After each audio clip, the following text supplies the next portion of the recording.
All right, so it is trap boiling day. A lot later than I wanted to be, but we're still getting it done.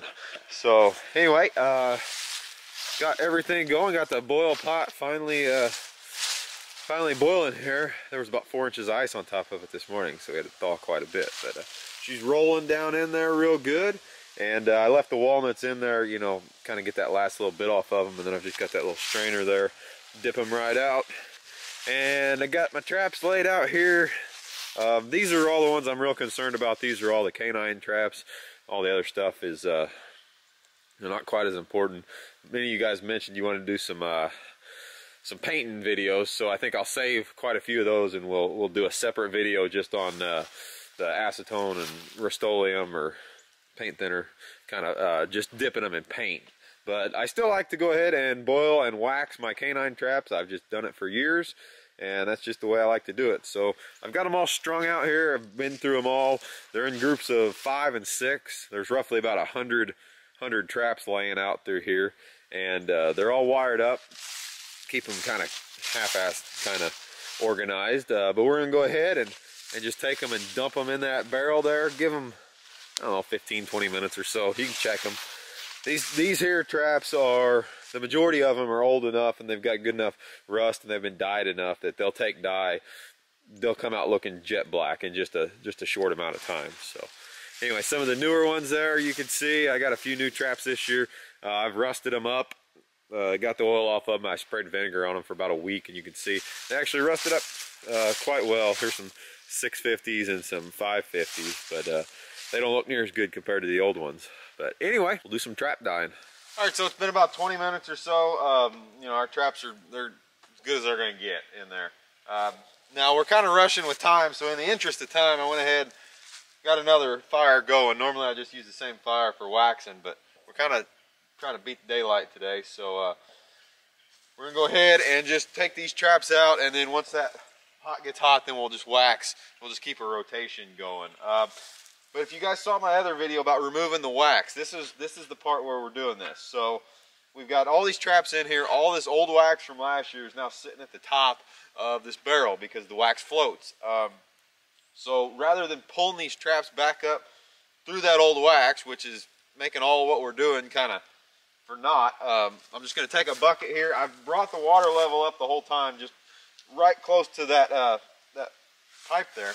So I'm just going to take just a little bit of water. We're going to dump in there, and you'll see the water start to come out. And that's just going to pull off the top. We'll drain, you know, a good gallon or so, and you can see that's all, there's a lot of wax in that, and that's what we're doing. So just going to let that drain off here. Probably losing, I don't know, a gallon or two. Half that 5-gallon bucket, basically. Once that drains off, then we'll be able to pull our traps back up through good clean material, go to the wax pot, and then we'll just start the process all over again. And each time I'll fill it up and I'll, you know, drain off that wax. But anyway, you can see now pretty good, so we'll go ahead and we'll just pull our traps out. Since I've got them in big bundles, they'll come out fairly easy here. I find a chain. There's a bundle of 5 right there. We'll just set these off to the side. And then once our wax pot gets hot, I can see now that I'm pulling up through good clean water. So that was graceful.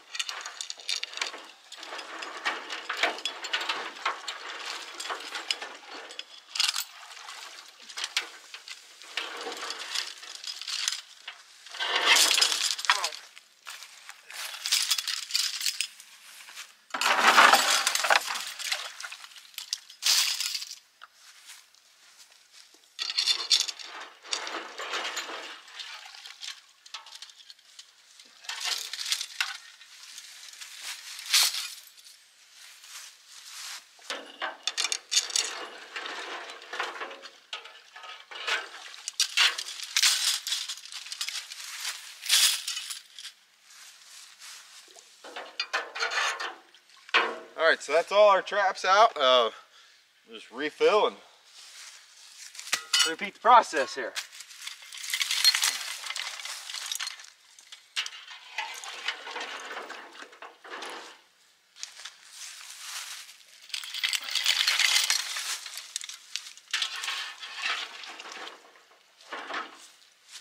Alright, so I'll make this quick because you can see the sun is going down and we got to do all this here before it gets dark. At least I'd like to. So anyway, I got one last batch in the pot. It's ready to come out. I'm going to do that quick, but I'll show you the waxing pot. We ended up using a bunch of little sticks trying to build up the heat real quick, try to get this done. It just gets dark so early, but anyway, this is my waxing pot. And I want to talk about this because I've had a lot of questions over the years and I've talked about this. So obviously you can see this is about 1/3 of a 55-gallon drum. I've got 100 traps here that I'm going to wax, and it's only going to take me about 1 pound of wax to do it. I see a lot of guys and they're melting their whole pots full of wax and dunking them, and that's just not necessary. You can see right here I've got the water level probably 10 inches to 1 foot deep, you know, because I'm taking those big bunches of traps, bunches of 5 and 6 of those big 650s and number 3s, and I'm dipping them down in there. So the wax actually floats on top of the water. You can see that's just the little bit left of the solid from that whole pound of, it was a pound block of wax, and that wax actually floats on top of the water. So all you need to do is drop your traps down in there, and then you need to let them sit for just a few seconds, you know, usually 45 seconds to a minute. And you need to let those traps warm up in that water, and then as you just draw those traps back up out through that wax, it's essentially like hydro dipping, and that wax is just going to cling to those hot traps. Biggest trick is just make sure you have your traps hot. If you dunk your traps in that are cold there, what'll happen is that cold steel will suck a lot of wax up and you'll have a lot of buildup. It's no different than if you just wax in straight wax, but this is definitely a way to save on some wax. There's just no need to have a whole big pot full of wax whenever you can just let the wax float on top and essentially get the same result. So that's what we got there. That's ready to go. You can tell it's the whole pound's melted. It stopped steaming because it's got the top sealed off basically.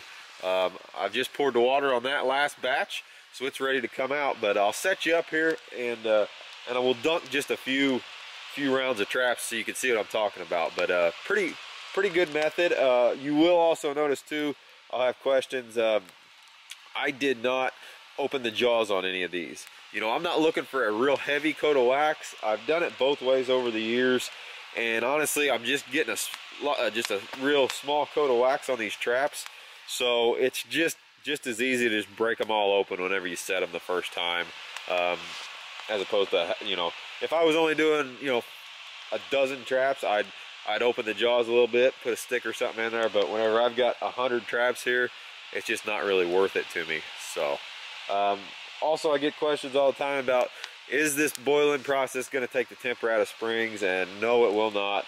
Some of these traps out here are 14, 15 years old at this point, so they're still strong. You know, you're only heating this stuff up to boiling water, so you're not taking the temper out. I don't know, you guys in the comments will tell me what temperature that is, I'm sure, but it's not affected. So let me get you set up and we'll dunk a few traps here.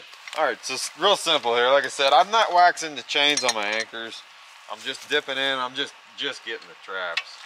So like I said, it's pretty cold out here. It's right about freezing or so. So so I'm not giving myself too much time. I just give myself about 45 seconds on a stopwatch. That's letting that steel heat up in that hot water, and that way it doesn't cling a bunch of wax whenever I pull it back through. You can see the cold steel on the chain right there. It's building up pretty heavy where that cold steel hit, but these traps are going to heat up, and as I draw them up through, that wax will just, thin coat of wax will just cling to it. So pretty simple deal. This is actually a real quick process. It takes longer to boil everything than it does to do anything, but traps are nice and coated. All right, so 45 seconds it's been, and we'll just run them traps up real slow. That wax will cling to it. Shake off all our residual wax there. We'll come over here, hang them up, and move on to the next batch. Pretty simple, straightforward. All right, y'all, so we did make it. We made it with about a half hour to spare. Like I said, I had 2 fires going just because of time frame, but that's the setup. You can see, and right there is there's 100 sets. So you can see the wax on them. Nice thin coat of wax. You know, just enough you can kind of scrape off with your fingernail. Nothing too heavy. But you know what this wax is doing essentially is it's lubricating the traps, and it's sealing in your dye that you've put on there. You know, I used walnuts obviously, but you can see the difference here if you look in the chains. Obviously I didn't dip any of my chain stakes, but you can see the difference in the rusty chains versus the coated traps. Actually, it looks like the camera's picking it up real well. But yeah, that's the difference. That's what we're doing with the wax. We're sealing it in, and you know, you're not looking for a real heavy coat. You can see there's very, on the ends of the dogs and stuff, there's very little wax, if any. If you've got a lot of buildup, you're waxing your traps too much. But you can see, you know, right there, that's where it's been hanging. There's nothing there. But we still got a nice coat. You can scrape it with your fingernail. So anyway, that's what she looks like. There's 100 canine sets there. I'm gonna go ahead and get the 1.5s and everything else done there another time. Like I said, many of you guys requested to paint the stuff, so I think I'll do that with my beaver traps and my conibears also. So be looking for that video. But anyway, yeah, this is my routine every year.